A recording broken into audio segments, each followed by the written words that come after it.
Salut à toutes, salut à tous et bienvenue dans Hyperlink, votre cocktail de BD de pixels qui décortique l'actualité et l'écosystème de la pop culture et qui aujourd'hui n'en finit plus de faire des mélanges, de s'amuser avec les ingrédients, de jongler avec les éléments, puisqu'on va parler d'Atelier Ryza 2, les légendes oubliées et le secret de la fée, 22e épisode déjà de la série Atelier, développé par Gust, édité par Koei Tecmo et publié par Core Media par chez nous sur PS4, PS5, Switch et PC. Le jeu disponible depuis le 26 janvier 2021 et pour en parler à mes côtés, nous avons un jeune alchimiste en devenir. PJ, comment vas-tu ? Bonjour à toutes, bonjour à tous, bonjour Karel. Bah écoute, ouais, ça va, franchement j'ai fait plein de petits trucs alchimistes, je me suis bien éclaté dans mon côté et puis j'espère partager ça avec vous aujourd'hui.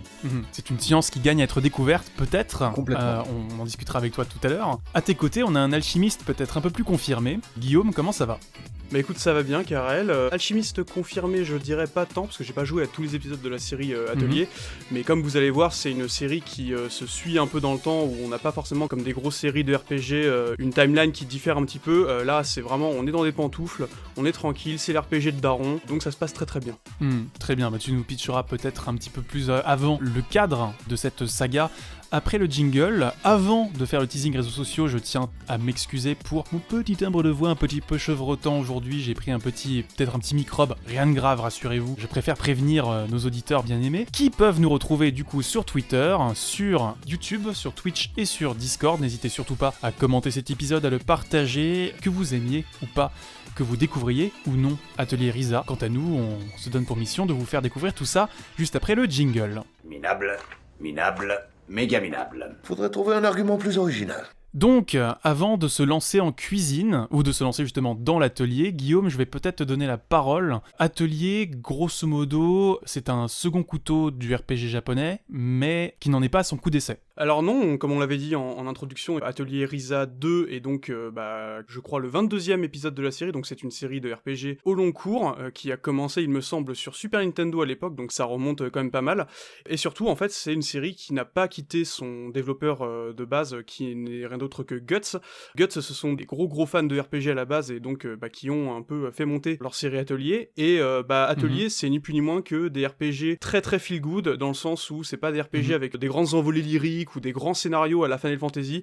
On joue en général des petites filles ou des petites ados qui vont faire de l'alchimie ou même de créer des armures, des potions, tout un tas de trucs en fait pour les nombreux aventuriers qu'elles vont croiser sur leur chemin. Il y a des petits donjons, il y a des petites découvertes, mais en général l'exploration se concentre jamais vraiment plus loin que le village de base, donc c'est vraiment le RPG feel good par excellence, et c'est une série très long cours, puisqu'il y a déjà 22 épisodes du coup. Et donc là je me tourne vers toi, mon petit néophyte, n'est-ce pas PJ aujourd'hui, tu es néophyte de la saga. En quel terrain est-ce qu'on s'aventure cette fois dans ce Atelier Ryza 2 ? Donc comme tu l'as précisé auparavant Karel, effectivement je suis néophyte, donc là je débarque directement sur Atelier Ryza 2, qui est une suite donc, ce qui fait que l'histoire du premier, malheureusement, je ne l'ai pas trop suivi, trop compris. Mais là, en tout cas, dans cet épisode-là, on incarne l'alchimiste Rhysaldin Stout, qui est mandaté par son mentor pour aller étudier une pierre mystérieuse qu'il lui confie. Pour cela, elle va aller chercher des informations à la capitale et au passage utiliser ses talents d'alchimiste pour aider son prochain. Alors, du coup, comment se présente l'exécution de cette histoire ? Je crois savoir qu'on est également accompagné d'une petite créature super mignonne qui va évoluer tout au long du récit. Mignonne, ça reste à voir, je crois comprendre. Ah si, bien sûr, mais après bon, pas de spoil. Voilà, à la base, elle part avec une pierre. Effectivement, à un moment ou à un autre, elle découvre une petite créature, mais bon, après, ça va avec les différents tropes, mais j'y reviendrai tout à l'heure, qui font, en fait, l'identité de ce jeu. Alors pour ma part, l'histoire, je l'ai pas trouvée super passionnante, que ce soit le postulat de départ ou même comment l'aventure évolue. En vrai, elle casse pas des briques, même si apparemment la série des Ateliers Ryza est la série qui met le plus l'emphase sur le scénario. Là, il est pas non plus dingue. Et comme le disait Guillaume, justement, il y a ce côté quand même très feel good, c'est-à-dire que il y a pas le côté je vais aller tabasser Dieu à main nue à la fin du jeu. Ça va juste être on va rencontrer des gens, on va rencontrer des monstres, on va les battre, et puis après on va faire des petites potions, et ça va être juste ça. Ça va pas être une grande destinée à accomplir le destin du monde. Et franchement, personnellement, ça m'a fait du bien. On est posé, en fait. Il y a aucun stress. Et ça, vraiment, surtout avec les différentes mécaniques de jeu sur lesquelles on va arriver, je trouve que c'est plutôt pas mal. En fait, ça vient complémenter ça, et ça vient nous garder dans un truc très sympa. D'ailleurs aussi, je tenais à soulever, la musique est hyper classe. Enfin, il y a énormément de morceaux différents. dans plein de styles différents.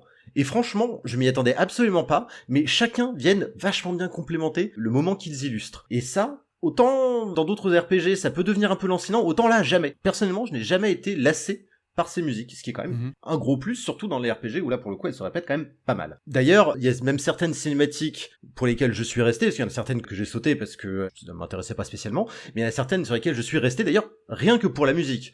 Donc, rien que pour ça, elle est vraiment intéressante. Alors évidemment, on a bien compris, le décorum est peut-être pas hyper ambitieux, mais ça fait le taf. Mais les ateliers, c'est d'abord un gameplay, un système basé autour du craft, et on le disait tout à l'heure, de l'alchimie. Est-ce que la recette se tient ? Alors du moins ici, personnellement, j'ai trouvé 3 boucles de gameplay qui viennent chacune se compléter. Donc la première consiste à explorer et récolter. Donc là, nous sommes dans un overworld avec un gameplay à la Tales of un peu standard. Donc on se promène, on voit des ennemis, on leur rentre dedans ou pas pour combattre. On trouve un objet par terre, on le ramasse. Il y a une action circonstancielle à effectuer, on appuie sur le bouton.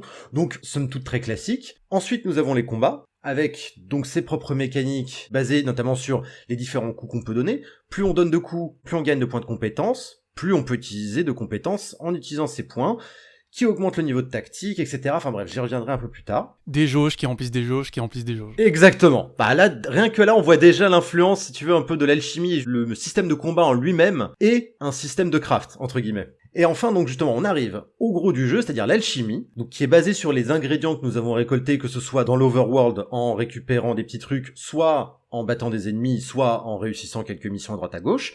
Et ces ingrédients-là peuvent être transformés en fonction d'une recette en divers objets, que ce soit des objets d'utilité pour les combats, ou même d'utilité tout simplement dans le scénario pour pouvoir avancer, et aller même jusqu'à l'équipement des différents personnages. Alors dit comme ça a l'air bien huilé, mais peut-être un peu cryptique, parce qu'on parle de jauges qui remplissent des jauges, qui permettent de débloquer des points, qui permettent d'utiliser des objets, etc. Plus concrètement, à l'échelle d'une boucle de gameplay, ça ressemble à quoi ? Alors, très simplement, on se promène, on ramasse des ingrédients, on combat des ennemis, donc là, on est dans le principe de l'exploration. Soudain, on tombe soit sur un ennemi trop fort, soit notre inventaire est plein, soit le passage est bloqué.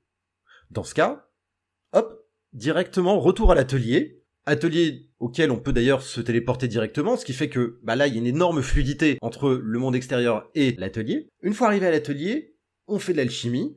En gagnant des points d'alchimie, on peut débloquer des compétences, des nouvelles recettes, voire même la qualité de ce qu'on récolte dans un arbre de compétences. À savoir que aussi, pour certaines recettes, on a besoin de certains ingrédients et d'une certaine qualité d'ingrédients qu'il va falloir donc là aussi augmenter grâce à l'arbre de compétences. Et une fois qu'on a augmenté cet arbre de compétences, on retourne dans l'overworld pour récupérer encore plus d'ingrédients et d'encore plus qualité, jusqu'à ce qu'on tombe à un nouvel ennemi qui sera de nouveau trop fort. Donc là, on retourne à l'atelier pour crafter de l'équipement, etc., etc. Stonks. Exactement. Donc du coup, malgré le fait que Risa mette l'accent sur sa narration, il s'agit simplement d'un jeu de craft avec des cinématiques, si on caricature. Malheureusement, c'est un peu mon sentiment. Parce que il y a beaucoup de cutscenes. Faut savoir que parmi tous les party members qu'on peut avoir, on peut en fait développer différentes aventures, différentes histoires avec eux, mais il faut savoir que ça ne se répercute pas sur le gameplay. C'est-à-dire qu'à la limite, on peut pousser une quête perso avec tel ou tel personnage jusqu'au bout, on va pas être récompensé par un niveau de soutien supplémentaire, ou alors des attaques combinées, ou trucs comme ça. Non, ça va juste être de l'exposition, du lore, du oh là là, dis donc, t'es vraiment mon ami, oui, toi aussi. Là aussi, on n'aime pas, mais bon, une gamification du truc aurait pu être intéressant. Cela dit, si on suit le scénario principal, on a le droit à des boucles de gameplay exclusives que personnellement j'ai beaucoup appréciées, c'est l'exploration des ruines. Parce que dans le scénario, pour découvrir des informations sur la pierre mystérieuse, Risa va devoir étudier des ruines, trouver des informations, trouver des réponses, et pour cela en fait, elle va explorer ces ruines en 2 parties, un peu entre guillemets à la Twilight Princess.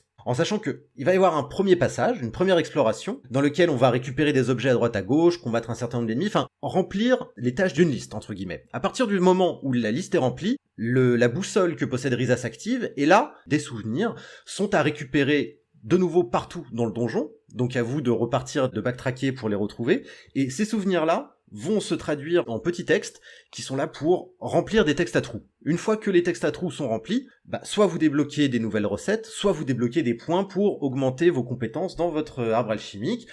J'ai trouvé que c'était une belle façon de relancer l'exploration dans un endroit qu'on a déjà exploré et surtout de pousser une fois de plus à la récolte pour le craft et ça. C'est une mécanique de gameplay, je trouve, qui s'inscrit bien autant dans l'histoire que avec déjà la mécanique préexistante d'exploration. Et donc en conclusion, pour ma part, je dirais qu'on est devant un jeu riche, bien fourni, complexe, mais au final pas tant que ça, agréable à jouer et à écouter, au bout d'un certain nombre d'heures de jeu quand même, faut attendre un petit peu que certains trucs se débloquent. Le jeu va au bout de ses idées, mais au final, il aurait pu aller, selon moi, encore un peu plus loin. Cela dit, peut-être que ce sera le cas dans un prochain Risa. C'est tout ce que je lui espère en tout cas, mais personnellement j'ai passé un très bon moment et je vous le recommande fortement. Merci PJ pour ta critique et pour cette petite virée à l'atelier. C'est vrai que quand on n'a pas la manette en main, ça a l'air quand même relativement fouillis, relativement touffu. Guillaume, justement, toi qui es peut-être un peu plus aguerri sur la formule d'atelier, d'après toi, est-ce que cet opus pourrait réconcilier le grand public avec cette série ? Oui, Karel, alors du coup, je sais pas si Atelier Risa va être le jeu qui va réconcilier les fans de RPG avec la série, quoique Atelier, de manière générale, a son public, parce que justement, ce que décrivait PJ avec cette fameuse boucle de gameplay est symptomatique, c'est que c'est vraiment un RPG d'habitués, qui ont l'habitude justement de ce gameplay, pas très cryptique, mais en tout cas qui a son lore et qui a sa façon de fonctionner. L'Atelier Risa, malgré ce que disaient ses développeurs à la base, il a pas forcément eu pour effet de rendre le jeu beaucoup plus ouvert aux autres joueurs de RPG. On reste dans le même carcan, et Atelier Risa 2, c'est une suite bête et méchante du premier épisode. Malgré tout, il y a quand même eu des améliorations par rapport aux ateliers précédents, notamment dans le système de combat. Faut savoir qu'à la base, les ateliers, c'était surtout du tour par tour, avec très très peu de mécaniques d'action dans le déroulé des combats. Et Atelier Risa a inclus un petit peu plus de mécanique d'action RPG, un peu comme un Tales of, ce qui rend le tout beaucoup plus dynamique. En dehors de ça, ça reste, je vais crafter des objets, je vais dans un donjon, je reviens avec mon matos, je refais des objets. C'est vraiment, on est dans des charentaises, on bouge pas, et malgré le fait que Atelier Risa inclut un petit peu plus de cinématique, un petit peu plus de lore à la série en général, on reste dans le même carcan, et en tout cas ce qui est sûr c'est que ça plaira aux fans d'Atelier, et peut-être aux autres s'ils veulent s'y tenter en tout cas. Alors justement PJ, j'allais te poser la question, parce que on a une formule qui est dynamique, qui flatte la rétine en tout cas, qui te donne envie de continuer à jouer. Est-ce que t'as senti qu'au bout d'un moment, cette mécanique pouvait finir par lasser ? Ou est-ce que, justement, il reste quand même ce charme qui fait qu'il y a toujours ce goût de reviens-y, qu'on a envie d'aller au bout de cette aventure ? Alors, du point de vue de l'histoire, comme j'ai dit, c'est pas forcément ce qui va te motiver. Personnellement, moi, ce qui m'a motivé, c'est 2 trucs. Alors, je sais que c'est un truc très perso, mais j'ai un côté poisson nettoyeur quand je joue à des jeux. C'est-à-dire que je vois un truc qui clignote, je vois un truc qui brille, faut que j'aille voir, faut que j'aille ramasser. Donc là, pour le coup, ça a complètement tapé en dessous de la barre de flottaison. Ça, c'est direct, j'ai foncé. Et justement, je voulais juste revenir rapidement sur une mécanique dont j'ai parlé pendant ma critique, sur le fait que, oui, on a un inventaire, et oui, en fait, il peut être complet, il peut être plein, donc c'est très frustrant, en fait, en tant que joueur, surtout que, joueur / poisson nettoyeur, de se retrouver tout d'un coup en plein milieu d'une exploration avec un inventaire plein. Sauf que par la suite, en fait, je me suis rendu compte que c'était une façon assez intelligente de pousser le joueur à, on va dire, alterner entre les boucles de gameplay. Justement, son inventaire est plein, dans ce cas-là, le joueur va retourner à l'atelier pour le vider en faisant de l'alchimie. Et justement, deuxième truc pour moi, c'était l'alchimie, notamment l'une des mécaniques qui est de pouvoir créer des nouvelles recettes en faisant une recette. C'est-à-dire que là, on est en train de faire une épée de fer, et tout d'un coup, on va te dire, tiens, tu peux rajouter de l'acier si tu veux. Ah vas-y, je rajoute de l'acier. Bim, tu découvres la recette de l'épée en acier. Bon, c'est pas exactement ça, mais dans l'idée, c'est ça. Merci de me donner cette transition, mais j'ai justement vous poser une question à tous les deux. C'est en tant que total novice de cette licence, est-ce que justement elle laisse une place à l'improvisation, c'est-à-dire dans le crafting et dans l'alchimie? Je me souviens par exemple qu'il y avait un peu un système comme ça d'alchimarmite dans Dragon Quest 8, où on pouvait crafter des objets et tout ça, et on découvrait des nouvelles recettes en improvisant des choses. Un peu la même manière que dans Tales of, justement, la cuisine, dans Symphonia. Est-ce que cet aspect improvisation permet de se laisser aller à sa propre intuition et de découvrir des trucs complètement craqués, par exemple? Guillaume? Alors, tu faisais allusion justement à la mécanique de craft dans Dragon Quest 8. Atelier, c'est pas vraiment dans ce sens-là, parce que dans Dragon Quest, ça a été pensé pour être la plus facilité possible. Atelier, c'est, tu as énormément d'éléments, en fait, à ramasser, tu as énormément de potions et d'éléments, en fait, à pouvoir combiner entre eux. Alors, évidemment, tu peux aller à l'improvisation, c'est-à-dire que par exemple, dans Atelier, tu as toujours un espèce de grand manuel d'alchimie où tu vas pouvoir en fait chercher le moindre petit ingrédient pour pouvoir en créer d'autres, et ainsi de suite en fait. Donc c'est beaucoup plus vaste qu'une mécanique que tu trouverais dans un Dragon Quest par exemple. Tu peux évidemment aller un peu à l'improvisation, dans le sens où, par exemple, si tu as une recette qui n'a pas été notée, tu peux en découvrir une en combinant 2 objets l'un à l'autre. Mais en général, c'est surtout noté quelque part, et tu vas forcément avoir la recette quelque part. C'est le principe de l'alchimie. PJ ? Bah alors justement, c'est ça qui est assez intéressant, c'est que dans Atelier Risa 2, la recette doit être suivie à la lettre, entre guillemets. C'est présenté en fait sous forme comme un arbre de compétences. On te dit, tu remplis telle case avec tel objet, telle case avec tel objet, telle case avec tel objet, et là, bim, t'as l'objet.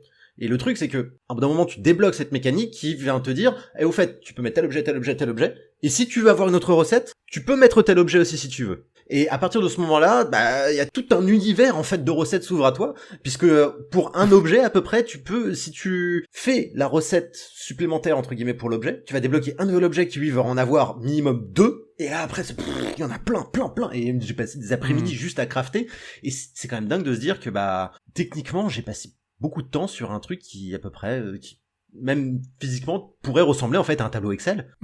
D'abord le gâteau yaourt, ensuite le space cake. Guillaume, pardon, tu voulais rebondir. Oui, quand je disais l'improvisation, en fait, c'est effectivement, il y a l'encyclopédie qui va toujours te montrer, en fait, ce que tu peux créer avec les objets que tu as ramassés. Mais quand je disais que tu pouvais un peu improviser, c'est dans le sens où tu peux te dire, en fait, je vais rajouter tel ou tel type d'objet à ma concoction ou à ce que je viens de commencer pour débloquer un autre élément qui est marqué dans l'encyclopédie, et ainsi de suite, et ainsi de suite. Et à la fin, tu peux avoir un truc qui peut allier énormément d'éléments et avoir un truc de la mort. Mais par contre, ce que je trouvais bien, et dans les ateliers, de manière générale, c'est que en débloquant ces objets, ou en débloquant ces potions et ces choses, en fait, ça va te débloquer d'autres éléments dans l'intrigue, et donc des cutscenes, en veux-tu, en voilà. Et ça, c'est une mécanique vraiment typiquement de la série des ateliers. Comme je disais que ça avait pas changé, bah ça a pas changé. PJ, je te vois faire la moue. Et justement, moi j'ai pas vraiment eu cette impression-là, hein, parce que bon, il y a certaines cinématiques que j'ai un peu passées, parce qu'au bout de la 15e cinématique où t'as 3 échanges de « Bonjour, ça va, oui, et toi ?»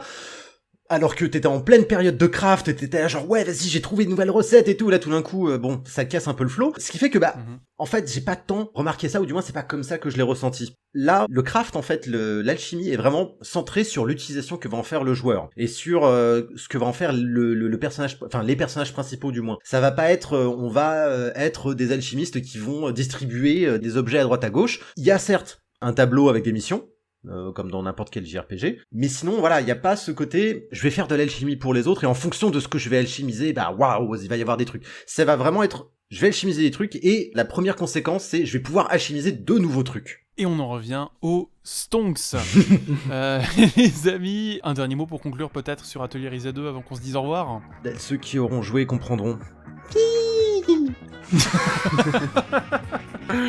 Aïe aïe aïe, que de modestie, que de modestie. Merci PJ, merci Guillaume, merci à vous de nous avoir suivis. Vous pouvez évidemment nous retrouver sur Twitter, YouTube, Twitch et Discord pour échanger avec nous sur la saga Atelier et sur nos différentes critiques.